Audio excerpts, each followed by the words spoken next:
Die Dinge laufen nicht immer wie geplant. Sie werden feststellen, dass der Expert Advisor nicht immer einen besonders guten Job macht. Es ist möglich, dass der kleine Geldbetrag, den Sie verdienen, Sie unglücklich und wütend macht. Aber eigentlich macht der Expert Advisor genau das, was er tun soll, gut. Er ist dafür zuständig, die Einstiegssignale zu ermitteln. Er ist zuständig dafür, zu ermitteln, wie groß die Position sein soll.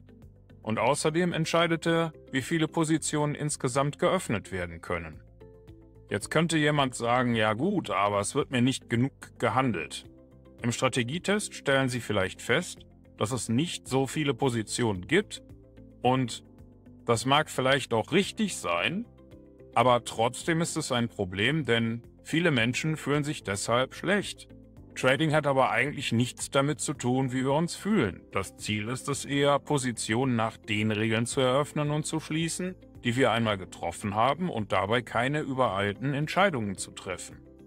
Das Ziel soll sein, Geld zu verdienen und dabei so wenig Schaden wie möglich anzurichten.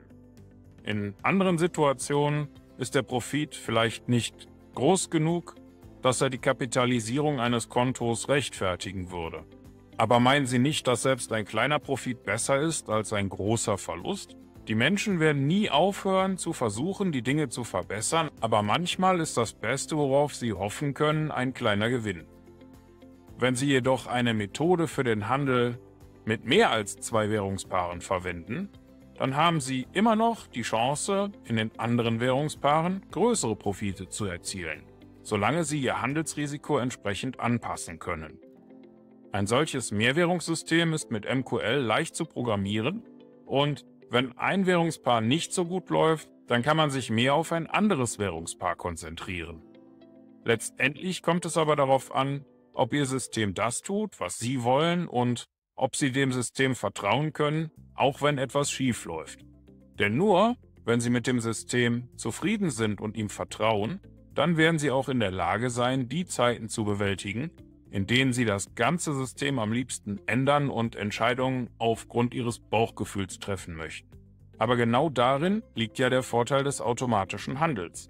Mit einem automatischen System können Trader keine emotionalen Entscheidungen wie Rachetrades oder Trades aus Langeweile durchführen, solange sie das System nicht sabotieren. Glauben Sie, ein automatisches System kann Sie davon abhalten, Ihre eigenen Regeln zu sabotieren? Ich freue mich darauf, von Ihnen per E-Mail zu hören. Vielen Dank fürs Zuhören und wir sehen uns im nächsten Video.